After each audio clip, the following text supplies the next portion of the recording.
within a boundary of a framework of rules, how can you play within that?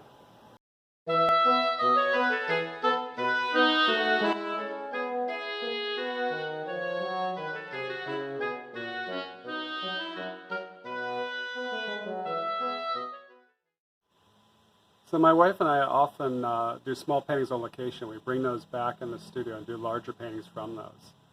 We like to, it's sort of when you go out, you're collecting data, you're watching things change, you're learning about the anatomy of nature and how, what happens to the clouds as they move across, how the light changes. You're picking and choosing what you want to include in your painting, and you're just learning about nature. And then when you come back in the studio, you're taking the small painting that you do, and you're trying to make something out of it. And sometimes you just want to keep what you got because you got a great sense of light or a great effect. But a lot of other times you want to enhance certain things and make them clear because artists are able to see things. They're able to see little nuances and things. Sometimes with a painting, it's good to be able to kind of show people what to look at and how to look at it. So as I was sitting there, the lighthouse would kind of come and go. Sometimes the fog would completely obliterate it, and all I could see was the foreground. And it's a beautiful effect, but so I was trying to capture just enough of that sense of the strong light up at the top, and sort of in the middle, just kind of the way the sun burns through the fog.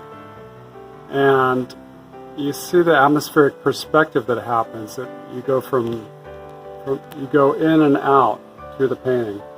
It's from the more colorful, warm greens in the front to the grays and the blues and the violets in the back. Creates a sense of depth where you're going from forward to backwards. And yet this composition I thought was really interesting because it goes from left to right. The way it nicely divides in an uneven shapes. The top, which is very plain and simple, and there's nothing there, and then the busyness at the bottom. It's always interesting to see how you can divide shapes, and here the negative shape becomes really interesting. And so the drawing part of it, just the outlines, have the strong linear left to right reading, whereas the atmosphere is taking you forward to back. And it's nice that little play. And also, you have these drawing elements like the rocks going back and the plants going back here. Kind of things lead you back to the focal point. So, in a way, this does one thing with the drawing of it. The values are enough to lead your eye in, but then when you add the color on top of it, it's like a couple nice things happening at once. So anyway, this is a small painting. You can see, I think it's 8 by 18 or 9 by 18, 1 by 2 proportion. So I've taken this small painting here, and I'm going to work it up into a big one, and I'll show you the process. So I love doing big paintings. When you go big, you get so much more. First of all, the landscape surrounds you when you get up close to it. Plus you have, when you're way back, it's like the effect of the little painting. And I don't have that yet here because I just blocked this in this morning, and it's just, I'm just starting to get the paint going. But I should be able to get the kind of simple, clear, strong image that I have in my smaller painting. And then as I work it and I come up and you walk up closer to it, you become kind of enveloped by the landscape. And then, I'll be able to go in and get some nice details so you have a bigger range.